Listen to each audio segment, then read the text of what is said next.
기쁨을 위해 준비하라. 오늘 하나님 말씀의 제목입니다. 네팔에 가면 세계에서 제일 높은 에베레스트 산이 있습니다. 많이들 아시죠? 그 산은 높이와 그 높이에서 뿜어져 나오는 위용과 장관 때문에 유명합니다. 만일 본문의 배경이 된 이스라엘의 에베레스트 산과 비교할 산이 있다면 단연 예루살렘입니다. 이 예루살렘은 그 자체가 산이라 할 수 있습니다. 산 위의 도시이기 때문입니다. 754m 뿐인 그런 높이의 예루살렘이 에베레스트 산과 비교할 수 있다는 것은 높이 때문이 아니라 명성과 그 중요도 때문입니다. 우리가 읽은 곳이 여호수아서인데요. 이 여호수아서에서는요, 가나안의 31개 도성 중에 예루살렘을 최고로 칩니다. 그 예루살렘 도성을 정복했다? 가나안 땅을 다 정복했다고 말할 정도의 전략적 가치가 있는 곳으로 보고 있습니다. 그래서 이 책에는 예루살렘 정복 이야기를 중심인 10장에 배치하고요, 어떻게 정복했는지 그 과정을 자세히 설명합니다. 혹시 이 이야기가 희석될까 봐 다른 도성 점령하는 것 몇 개 중요한 성들 외에는 다 생략합니다. 도매급으로 넘길 정도라는 것입니다.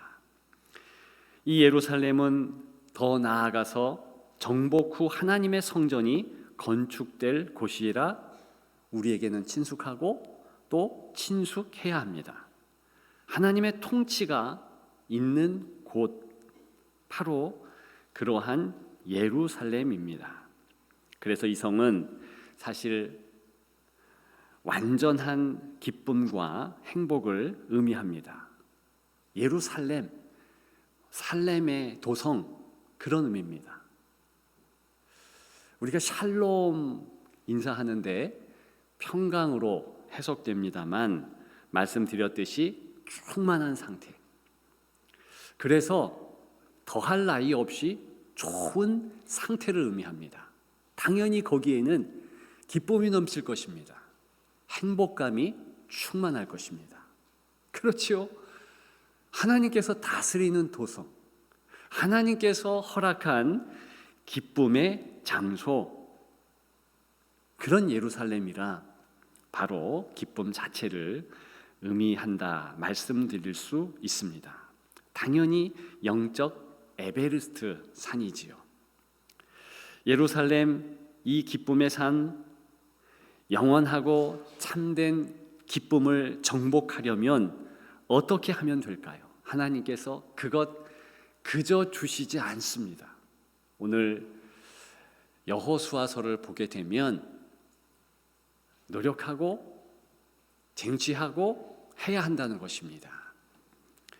오늘 본문은 그 귀한 도성, 그 귀한 기쁨을 이렇게 하면 된다, 특별히 이것 준비하면 된다라고 말하고 있습니다.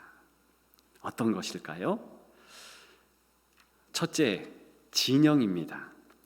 오늘 본문 10절에 보면 길갈에 진쳤다 했습니다.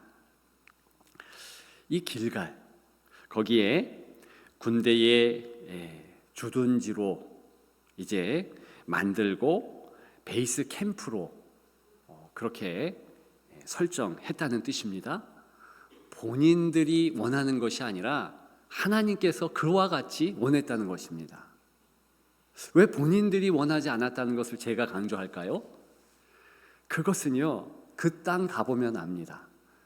그저 평지예요. 게다가 가장 낮은 땅입니다. 제가 저희 아내에게 부탁 겸 또 같이 좀 도와줄 겸 해서 명령형으로 이제 길갈이 위치가 어떤지, 높이가 어떤지 좀 조사해 달라 부탁을 했습니다. 그랬더니 열심히 조사해서 주었는데 정확한 그런 위치는 말할 수가 없었습니다. 왜냐? 약간의 이 구릉지이기 때문에 편차가 있었습니다. 근데 분명한 것은 해저 200m 훨씬 저 밑이라는 겁니다. 어떤 곳에는 225m, 어떤 곳은 258m, 어떤 곳은 해저 300m다. 이렇게 말하고 있더라는 것이죠. 중요한 것은 그와 같이 낮은 지역, 게다가 여리고성 옆에 개활지에, 평지에 그 누가 인간의 지혜로 군대의 주둔지로 삼겠습니까? 예루살렘 약 700m 이상의 고지입니다. 그곳에 많은 적들이 있었습니다.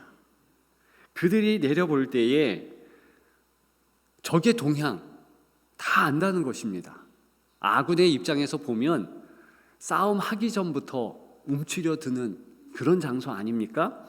거기에 특별히 방어벽을 구축한다든가 설비를 잔뜩 어떻게 하나님이 허락하셔서 준비하셨다든가 그런 것 없습니다. 전혀 없어요. 그리고 이상한 것은 이 길갈이라는 이곳에서 진격해서 어느 한 도성을 정복했으면 다시 이곳으로 돌아옵니다. 그도 이상하지요. 그 도성을 진영 삼으면 되잖아요. 이상하게 성경은 이 길갈이라는 이 개활지로 돌아왔다라는 것을 강조합니다. 그러니까 이 진영 자체가 굉장히 중요하다는 것을 알 수 있지요. 귀한 위치적 교훈이 있습니다.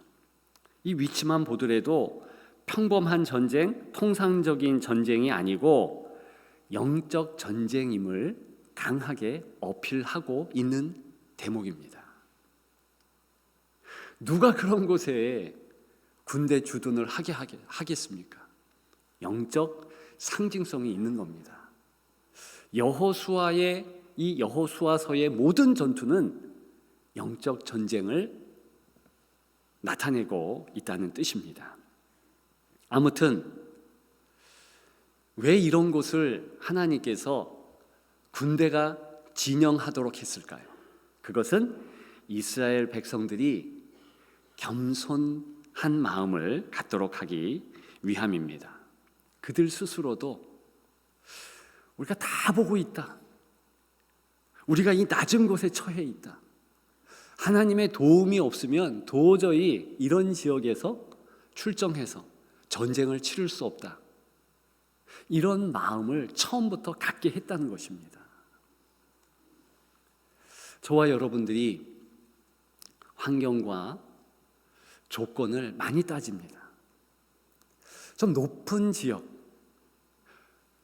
우리가 생각할 때 괜찮은 곳을 처음부터 가지고 있고 그곳이 우리의 유리한 그런 위치라고 본다면 많은 재물일 수 있겠고 또 똑똑한 이 IQ로 볼 수도 있겠고 어쨌든 도움이 되는 것을 내가 가지고 있다고 생각하면 이상하게 환경적으로 잘못된 생각을 갖게 됩니다.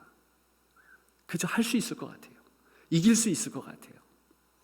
정말 적들은 그랬습니다. 영적으로 보면 아니올시다입니다. 그것이 아니고 가장 낮은 곳, 하나님의 도움이 내게는 필요하다.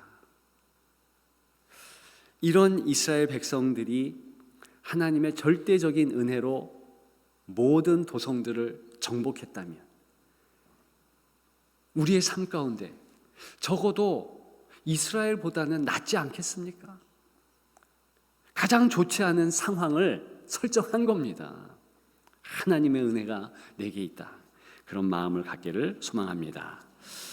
예, 또한 길갈이라는 이 진영 생각할 것이 있습니다. 여기 보면 앞장인 4장 20절 참고한다면 여호수아가 요단에서 가져온 12돌을 세웠습니다. 돌 하나가 아니라 12돌입니다. 성경에서는 12이라는 숫자를 강조하기는 합니다. 출애굽기 24장 4절에 의하면 시내산 밑에 제단을 쌓고 12기둥을 세웁니다. 레위기 24장 5절에 의거하면 하나님의 성소 성막에 진설병 12개를 만들어 그렇게 하나님 앞에 올려드립니다. 민수기 7장 3절에는 이제 리더들이 하나님 앞에 제물을 올려드리는데 11도 아니고 13도 아니고 딱 소 12마리. 계속된 민수기 7장 보게 되면 84절에 이 제단에 올려드린 거룩한 기구들, 그것이 또 12개씩입니다. 은쟁반 12, 은바리가 12, 금그릇이 12입니다. 우리 잘 알다시피 예수님의 제자들도 12, 지파수도 12지파. 왜 이렇게 12를 강조하겠습니까? 사실은요, 오늘 본문에 12돌을 취해서 논 것, 이게 무슨 방어적인 의미, 그런 의미 아니고 특별히 돌 하나가 아니라 여러 돌들이 함께한다. 함께 이제 위치한다. 성도의 교통과 교제를 의미한다는 것입니다. 저 위에 있는 예루살렘 옆에 헤브론이라는 도성이 있습니다. 그 도성의 뜻, 헤브론이라는 뜻이 교제 연합입니다. 그러니까 세상 사람들은 자기들의 지혜와 자기들이 원하는 것을 가지고서 서로 교제해요. 좋은 먹을 것, 좋은 나눌 것. 그래서 이스라엘 백성들에게 곧 전쟁을 하는데 이미 연합군이 형성된 거예요. 그런데 이스라엘 백성들은 저 밑에서 서로 이제 이렇게 12돌이 상징하듯이 같이 있다, 같이 한 군대가 되었다, 한 마음 한 뜻으로 나가야 된다, 교제와 연합을 이루는데 무엇 가지고요? 그것은 그들이 진짜 운명 공동체, 하나님께서 형제 자매로 묶어주셨고 우리가 죽어도 같이 죽고 살아도 같이 죽는다, 그 마음을 갖게 하셨다는 것입니다. 그러니까 12의 뜻은 완전히 연결되었다라는 의미예요. 비록 돌이지만 그거 보면서 우리가 이렇게 연결되었고 함께 한다는 것을 마음에 새겼다는 것입니다. 실제로 이제 첫 전투, 여리고성의 전투, 그 난공불락의 그 전투의 모습은, 그 여리고성을 전투하는 그 모습은 어땠습니까? 같이 나간 거예요. 함락시켰습니다. 위기는 그 다음에 왔지요. 아이성이라는 두 번째 성을 8장에, 여호수아서 8장에 이제 드디어 공격을 하고 그렇게 해야 되는데 어떻게 됩니까? 정탐꾼이 갔다 와서 2,000명, 3,000명이면 충분할 듯합니다. 아주 적은 성, 사람도 적습니다. 그래서 기도 안 해본 이제 여호수아와 이스라엘 백성들이 그렇게 2,000~3,000명 보내잖아요. 아주 깨끗하게 집니다. 철저하게 패배하지요. 정신을 차립니다. 그 다음에 8장 1절에 보면 강조하는 부분이 있습니다. 군사를 다 거느리고, 군사를 다 거리고 올라갔답니다. 어떤 군병은 매복을 쓰게 하고, 어떤 군병들은 본대로 이제 공격하게 하고 그렇게 유기적인 협력 관계로 하면서 다 같이 하도록 하나님께서 처음부터 함께 하도록 그렇게 만드셨다는 거예요. 교회는 그와 같은 함께함이 중요합니다. 말씀드렸지요? 우리는 십자가의 군병 예수 그리스도의 승리의 퍼레이드 안에 함께한다.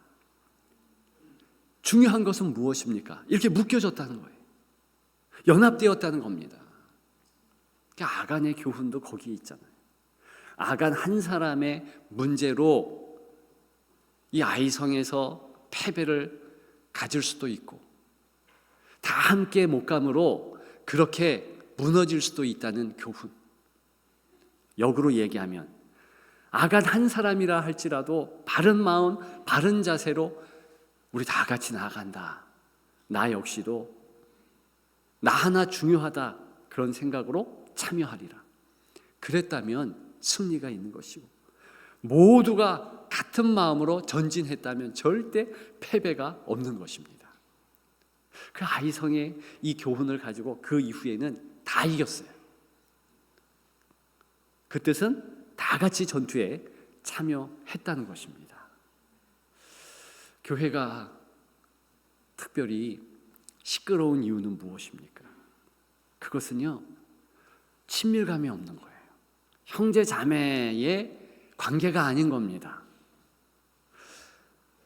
처음에 아담과 하와가 은혜 안에 있을 때, 하나님과의 깊은 교제 안에 있을 때, 범죄하기 전이죠. 그들은 서로 보면 그냥 바라만 봐도 좋은 거예요. 하나님도 그저 자기들이 생각만 하고 바라만 봐도 너무 좋은 겁니다. 원래 하나님은 우리를 바라만 봐도 좋으셔서 우리를 향하여 얼굴을 돌리사, 그런 표현이 있는데 대표적인 축도문 가운데 하나죠. 우리 또한 그런 마음으로 하나님을 바라보고 그런 마음으로 성도들을 바라보는 곳이 교회예요. 그런데 가까운 이웃보다도 못하다 보니 이상하게 서먹서먹하고 힘들어지고 그래서 분란이 없지 않는 겁니다.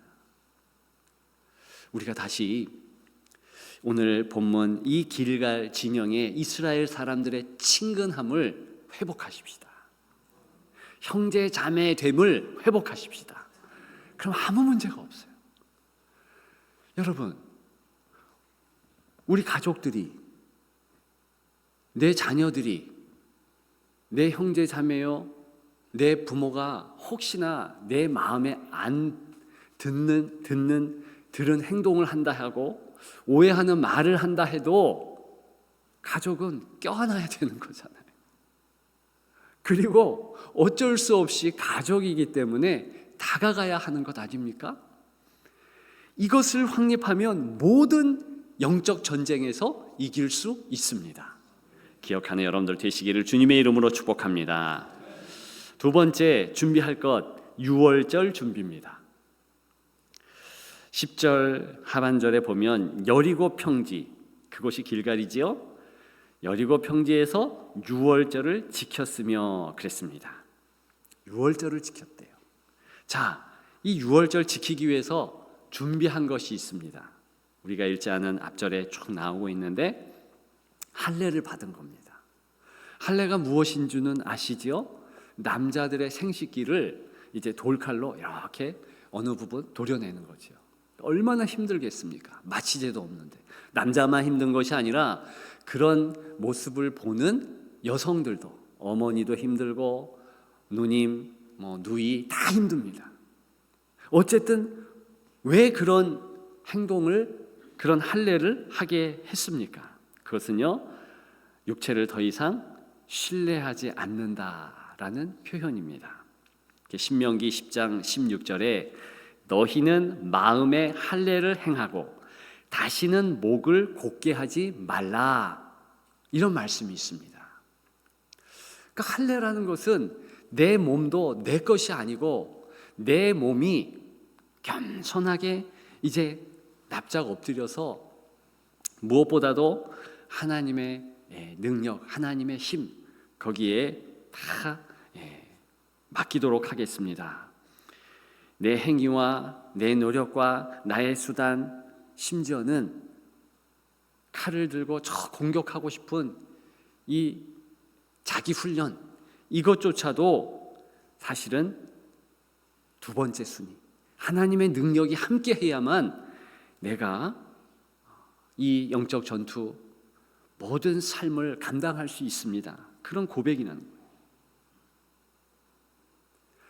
그 육신의 할례가 상징하는 것은 그렇게 부복되고 그렇게 하나님 앞에서 겸손하게 엎드리는 그 모습 자체인 거예요. 신약에는 할례를 행하지 않습니다. 그래서 로마서 2장 29절에는 할례는 마음의 할지니 이렇게 강조합니다. 뭐 육신의 할례 하든 말든 그것보다 훨씬 중요한 것은 마음의 할례를 하라는 거예요. 그것은 주님 앞에 겸손한 모습을 취하는 겁니다. 내가 주님 앞에 있습니다. 주님이 일하실 때 그저 나는 도구이지 아무것도 아니오니 사용하옵소서. 나 혼자 나가면 반드시 백전백패합니다. 도우시옵소서. 그런 말을 하며 나아가는 그런 모습입니다. 이렇게 할례를 받는 것 자체가 유월절을 위한 거예요. 그럼 유월절은 뭡니까? 그것은요, 출애굽기 12장 11절에 보면 허리에 띠를 띠고 발에 신을 신고 손에 지팡이를 잡고 급히 준비된 어린 양 혹은 염소 고기를 무교병 그리고 쓴 나물과 함께 먹는 귀한 절기입니다. 이게 뭘 나타냅니까? 허리에 띠 띠고 발에 신 신고 손에 지팡이를 잡고 음식을 먹는다? 이거는 이제 곧 도망가야 된다는 거잖아요. 그러니까 출애굽하는 바로 그때 애굽에서 장자가 죽고 그리고 어려움이 있을 때에 죽음의 사자가 어떤 사인을 보고 넘어갔습니다. 어떤 사인입니까? 어린 양의 피가 발리워진 집. 그 집은 넘어갔습니다. 그게 바로 유월이라는 뜻이에요. 패스 오버. 이렇게 넘어갔다. 그런 뜻입니다. 구원이라는 의미가 유월절에 있고 또 한 가지 출애굽의 시간에 그렇게 행했던 것은 우리가 급하게 먹고 빨리 출애굽해야 된다. 우리가 이 땅에 나그네로 있는데 사인 오면 바로 나가야 된다. 그런 의미가 있는 것입니다. 그것과 더불어서 이제 가나안 땅이에요. 하나님께서 허락한 땅입니다. 그리고요, 이 땅에 아주 좋은 것들을 이제 누릴 것입니다. 실제로 기쁨의 상징인 예루살렘을 이제 함락하고 쟁취한 이후에 하나님께서 이스라엘 백성들에게 허락한 것은 이제 그 인근에 아주 좋은 땅, 예컨대 세펠라 평야. 거기는요 포도나무, 그 포도나무는 과거에 이 정탐꾼들이 포도 하나 끊어가지고 오는데 얼마나 무거운지 두 사람이 그 포도 가지를 이렇게 이고 가지 않았습니까? 그 풍성함. 포도만 있습니까? 무화과 있지요. 얼마나 좋은 그런 과일들 가득한 줄 모릅니다. 그거 다 맛볼 수 있는 거예요. 밀, 보리, 엄청 좋은 곡식들도 먹을 수 있는 겁니다. 저 갈릴리 위쪽에 그 맑은 물들이 요단강 줄기를 따라서 쭉 내려오면서 그것도 다 만끽할 수 있게 되는 것입니다. 진짜 젖과 꿀이 흐르는 땅임을 고백하지 않을 수 없을 정도로 좋은 것들을 다 허락할 것입니다.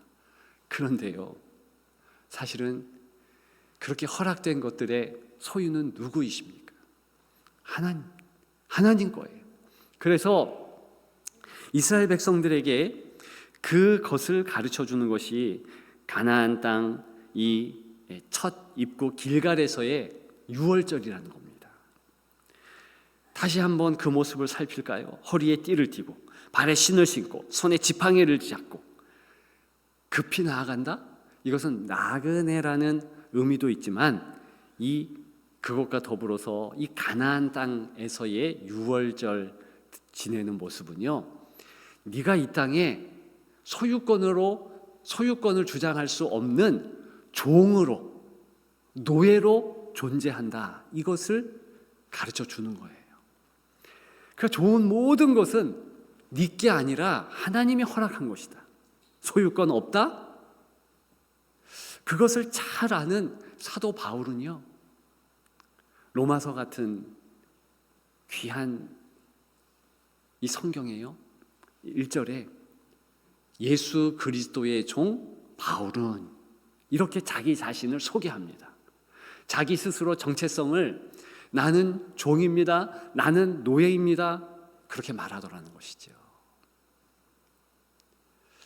여러분, 우리가 신앙생활 하면서 하나님이 허락한 것 때문에 섭섭하고 힘들 때가 있습니다. 자녀의 문제, 건강의 문제, 물질의 문제, 이런 거 가만히 살펴보면 사실 다 하나님이 허락한 것에 대한 불평이죠. 왜 더 주지 않습니까? 왜 이렇게 인도하시지 왜 저렇게 인도하십니까? 그런 부분이에요. 제가요, 오늘 본문을 묵상하면서 적어도 오늘 아침밥은 이렇게 종의 모습으로, 노예의 모습으로 식사했으면 좋겠다. 그래서 새벽 4시에 이제 우리 아내가 혹시 깰까봐, 깨면 안 되잖아요. 그래서 나가가지고 주섬주섬 어제 먹던 밥, 식은 밥입니다. 어제 먹던 국 이렇게 꺼내와서 말아서 거기에 어제 남은 이제 음식들 한꺼번에 다 넣어서, 이게 꿀꿀이 죽이죠. 그래서 슬슬 이제 섞은 다음에 렌지에 탁 돌려가지고 일어나서 먹어보았습니다. 근데요, 얼마나 맛있는지요. 이유가 있어요.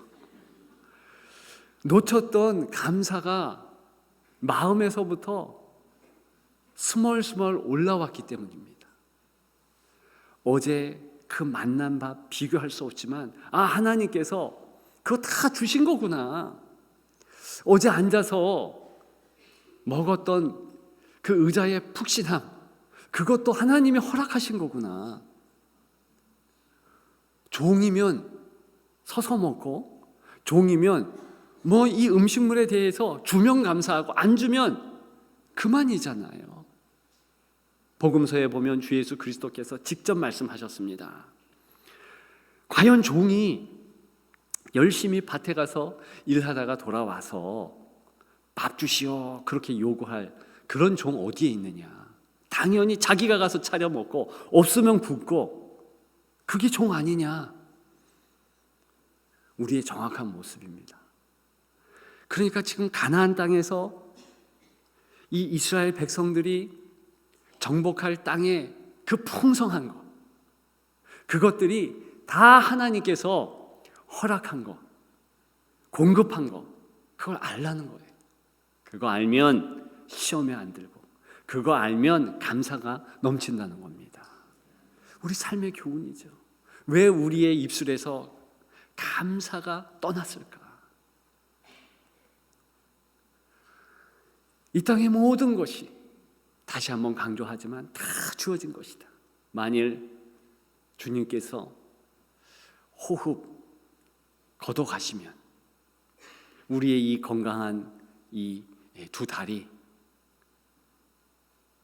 쓸 수 없는 그런 상황으로 이끄시면, 그러면 어떻게 합니까? 금방 하나님이 내게 공급하신 것을 다 알잖아요. 코로나의 교훈도 우리가 마음에 새겼지요. 이렇게 예배드리는 것도 이 자체가 복 아니겠습니까? 자체가 감사 제목 아니겠습니까? 우리가 누구간데 하나님께서 그와 같은 복을 허락하셨을까요? 정말 은혜인 줄 믿습니다. 우리 매일매일 유월절 준비를 하십시다. 고전 목을 살펴서 이게 안 되겠다. 그렇게 하지 말고 겸손하게 주님 앞에 엎드리고 땅의 것만 보지 않고 하늘의 것을 바라보며 주님이 함께하는 그 놀라운 그런 은혜, 그 은혜에 감사하는 여러분들 되시기를 주님의 이름으로 축복합니다. 마지막 세 번째, 양식을 준비하는 것이지요. 11절 하반절, 그 땅의 소산물을 먹되 그날의 무교병과 볶은 곡식을 먹었더라. 자, 유월절이 드디어 끝났습니다. 이튿날이 되었어요. 유월절 음식은요, 어린 양 혹은 염소, 그것을 이제 무교병과 그리고 쓴 나물과 같이 먹는 거예요. 다 끝났습니다. 그 두 번째 날이 됐어요. 자, 그런데 지금 이스라엘 백성들 길갈에 있는 이들에게 음식물이 엄청 많습니다. 두 종류의 음식물이 있어요. 여기 나오듯이 무교병과 붉은 볶은 곡식이 있고요. 또 한 음식이 있습니다. 뭔지 아십니까? 만나예요. 왜냐? 지금 12절에 보니까 다음 날에 만나가 그쳤다 그랬어요. 그 땅의 소산물을 먹은 다음 날. 그러니까 지금 만나도 있고 볶은 곡식 그것도 있다는 겁니다. 자, 문제 내겠습니다. 여러분들에게 이 두 음식물 취사 선택해서 먹어라, 아무거나 먹어라 하면 뭘 드시겠습니까? 전 단연코 볶은 곡식이에요. 왜 그런지 아세요? 여러분 40년 동안 만나만 먹었어요. 진짜라니까요. 아무리 좋은 음식이라도 계속 먹으면 이거 질리죠. 그리고요, 원래 그들이 먹던 음식이 아니었습니다. 원래 이 인간들은요, 땅의 곡식, 곡물을 먹고 뭐 과일도 먹고 이게 정상이에요. 맞지요? 우리 필리핀 비전 트립 나간 아이들이요, 뭐 며칠 안 되지만 필리핀 음식을 먹었을 겁니다. 그렇죠? 물론 그렇게 불편 안 할 아이들도 있겠지요. 근데 가만히 생각해보면 음식물 바뀌면 불편해요. 어떤 애들은 못 먹을 수도 있습니다. 그럼 집에 와서 오늘 아침에 엄마가 차려주는 음식을 먹으면 이야 좋다 이렇게 하지 않을까요? 40년 동안 이상한 음식을 먹은 거예요. 그게 하늘의 음식이지만 육신적으로 보면 맞지 않는 음식이잖아요.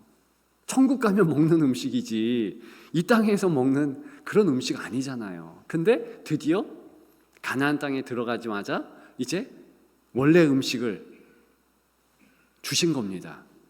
당연히 볶은 곡식 먹죠. 당연히 무교병이라 할지라도 선택하지요. 그런데 영적인 의미가 있어요.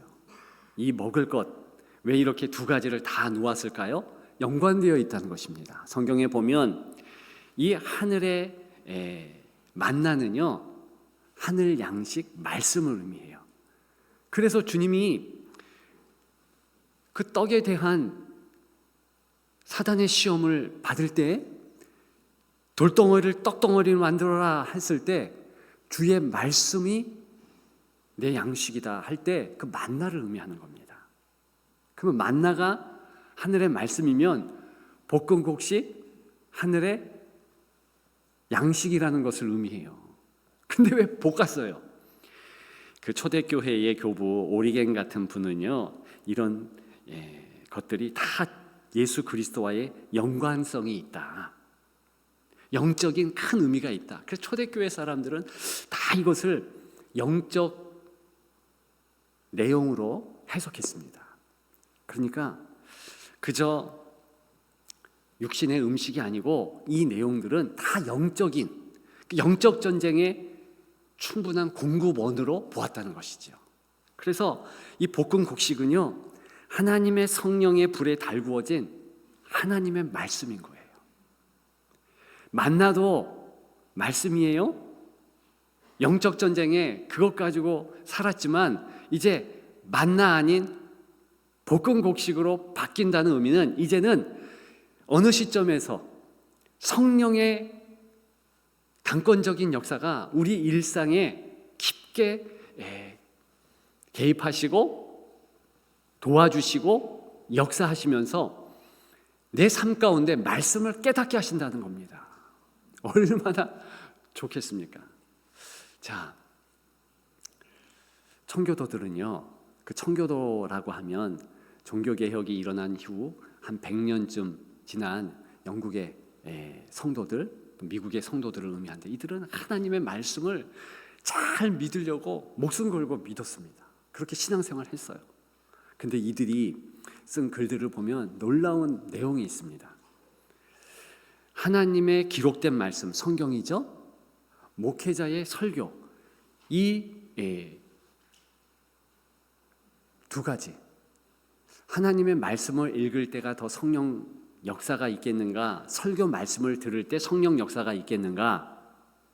여러분, 어느 때 성령 역사가 더 강력하겠습니까?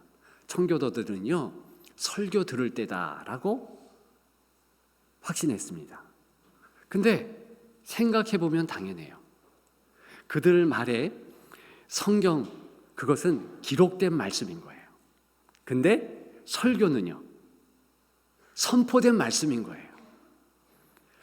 물론 하나님의 성령의 역사는요, 기록된 말씀을 혼자 읽을 때도 역사하는 건 맞지만, 그러나 오늘 볶은 곡식의 교훈과 연관해 보면 봐보십시오.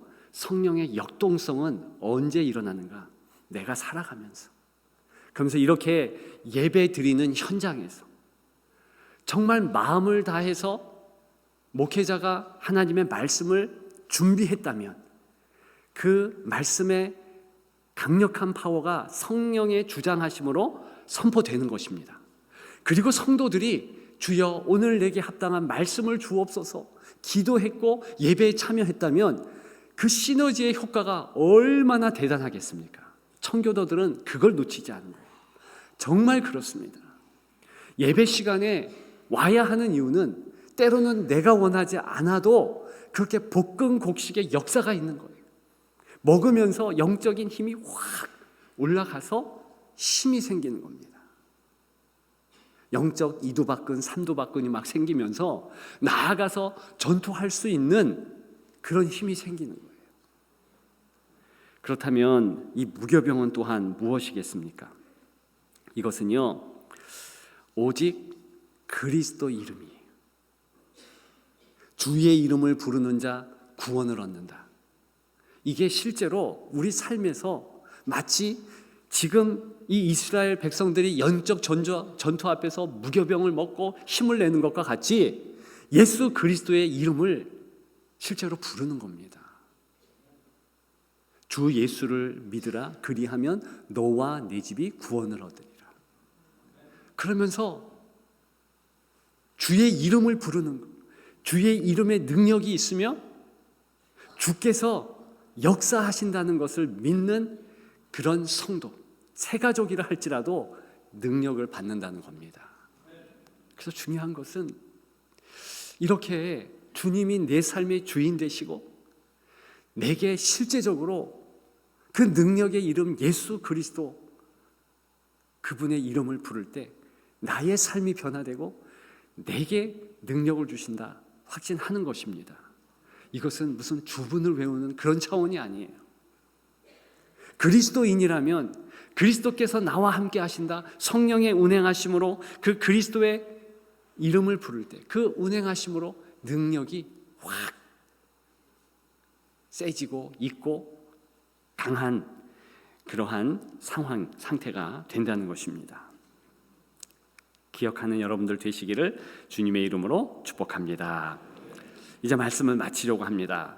12절 하반절에 보면 이제 만나가 그쳤대요. 다시는 만나를 얻지 못하고 그 해에 가나안 땅의 소출을 먹었더라. 자, 이런 상황이 축복입니까? 저주입니까? 이건 뭐 축복도 아니고 저주도 아니죠. 저는 축복이라고 생각해요. 왜? 우리에게 합당한 양식을 더 허락하시니까. 그리고요, 사실 만나가 없어졌다. 이것은요, 똑같은 은혜는 가나안 땅의 소출을 통해서 역사한다는 그런 내용입니다. 그것은 우리가 일상에서 우리가 살아가면서 광야에 만나 주셨던 하나님의 그 능력과 그 은혜가 우리가 땅의 소출을 따기 위해서 수고하고 먹으려고 애쓰고 하는 모든 활동에 다 임한다는 뜻입니다. 얼마나 좋습니까? 그것을 마음에 새기면서 제가 과거에 읽었던 그런 책을 소개하며 마치고자 합니다. 지그지글러의 정상에서 만납시다. 이게 자기 개발서거든요. 제 청년 때 그 책이 굉장히 인기였습니다. 많은 성공의 정상이 있고요, 삶의 목적의 정상이 있습니다. 그것 이루자, 뭐 그런 책입니다. 그래서 뭐 이렇게 해야 돼, 저렇게 해야 돼 하는 것입니다. 근데 제가 볼 때는 가장 중요한 정상, 기쁨의 정상이에요. 삶의 행복의 정상입니다. 바로 그것이 오늘 하나님께서 우리에게 주고 싶은 내용이에요. 어떻게 하면 됩니까? 준비하면 돼요.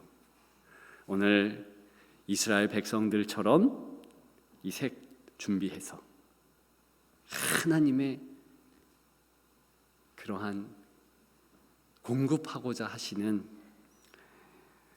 온전한 기쁨 가지고 누리며 그렇게 이 땅을 호령하며 사는 여러분들 되시기를 주님의 이름으로 축복합니다. 축복합니다.